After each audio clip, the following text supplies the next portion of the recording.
Hello and welcome back. My name is Nate Wadani. Today I want to share with you an amazing pose called pyramid pose.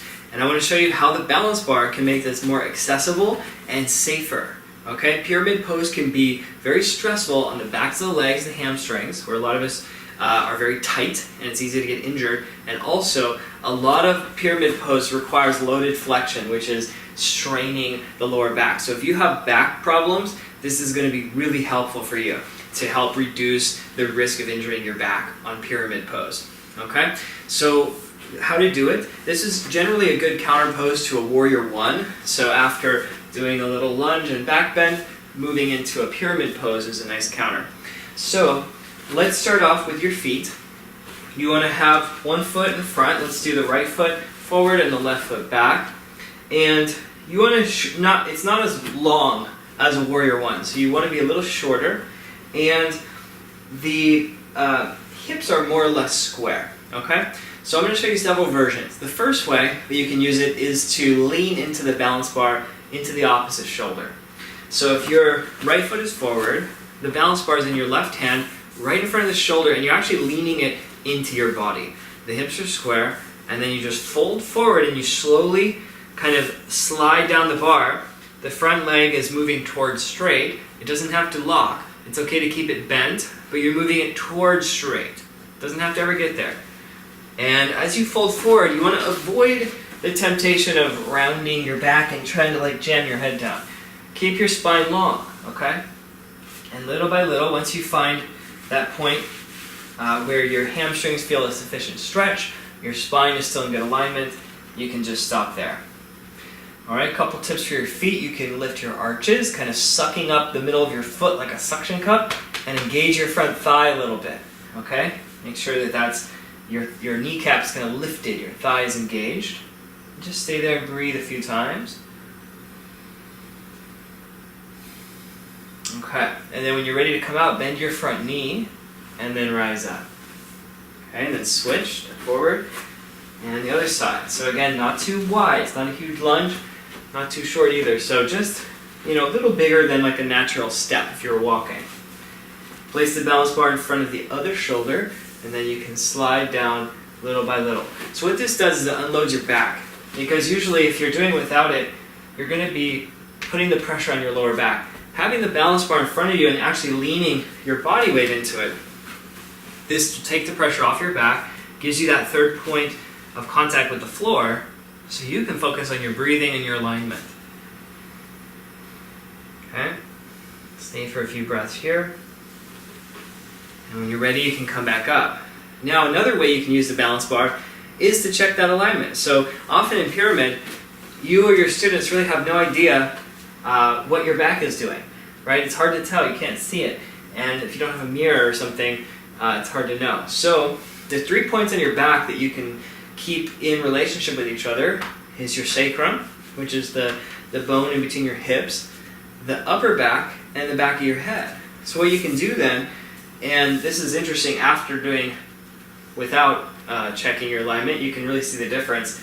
Touching the balance bar along your spine to the 3 points, sacrum, upper back, back of your head, and then as you fold forward, only going so far that these 3 points stay touching the balance bar. Okay? So whereas before your students might have been like this, and then you can tell immediately, they're rounding their back, their head is dropping, right? You can see some of these common issues, and the balance bar will solve it. So as you fold, you only go so far. So a lot of students are shocked. They've been doing pyramid all the way down here, but with a rounded back, with a cranked neck, and all of a sudden they have to now stop their pyramid way up here. And they realize, this is what it's supposed to feel like? So it gives you that proprioception, that sense, that feeling as you're pressing in, and then after you do that, you can come back, lean into the front, and then you have that muscle memory. You have that sensation still on your back that tells you this is the proper alignment. So you can try that on both sides. So you just take the bar around your back. I usually take the palm facing in and the palm facing in, one low, one high. Touch those 3 points of contact. Now, sometimes people have a Derringer's hump or real severe kyphosis or something in their back, and this alignment tool is not a one-size-fits-all. Maybe you have a larger body. Maybe you're not interested in stick straight alignment. It's not to force you into making a straight line.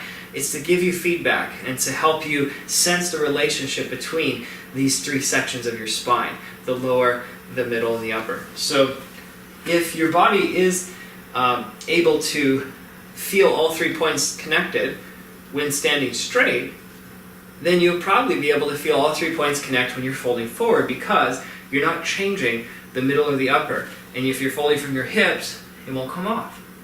So you can kind of tell if this will work right off the bat. If your student can't make it straight by standing straight, they're not going to be able to do it facing forward either. So keep that in mind. Okay, but for most students, most people, this is a really wonderful feedback tool to sense the spine alignment and relationship. Okay? So now, I want to show you one more variation. And this may be the most useful, because especially when students get into the real extended pyramids, the strain on the hamstrings and the back can be tremendous. So what you do to prevent those problems is get into your pyramid, lower body, and then take the balance bar and lace your fingers together, okay? Right about shoulder height, and line it up with your midline. So line it up with your belly button and about arm's length. And now, as you fold forward, you keep that spine long, and then you just tilt the bar away from you, and you're pressing into the ground, and you're able to keep that nice alignment all the way through your back. Okay? And so I'm feeling the stretch all the way along the backside, all the way along through here, but I'm not having to hold up my whole upper body with my lower back muscles. That loaded forward flexion is really dangerous for your back. So having something to lean into instead of a wall or a chair, something that's able to move a little bit with you, that you're able to hold in a straight line, this can be really powerful.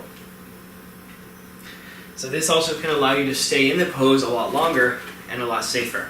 So let's do the other side. So you line up, I'll show you from the front view here. So your feet are also not too narrow, not too wide, just a comfortable, normal distance as if you're walking. Okay, you lace your fingers so that they're even. And then as you fold your body forward, you're folding from your hips. Think of your hips being pulled backward, your spine lengthens forward. And so this allows you to do pyramid in a safer way, less strain on the lower back, better alignment. Okay. Now one other thing you might notice with your students is their heads might drop or crank up. So try to make sure the neck is in a comfortable neutral position as well. Coming out, I always like to bend the knee first to take pressure off hamstrings in the back, and then to step back up. So this balance bar can really revolutionize pyramid pose. Make it safer, allow you to check your own alignment or your student's alignment, or to have them check their alignment, and it really takes the pressure off the back. You'll be able to stay in the pose safer, longer, and with more awareness. So I hope you really enjoyed this, and if you have any questions or comments, go ahead and leave those. Make sure to subscribe to our channel so you can get the next videos, and if you know somebody who teaches yoga or who may benefit from this, please send the video along to them. Alright, thanks so much for watching. See you next time.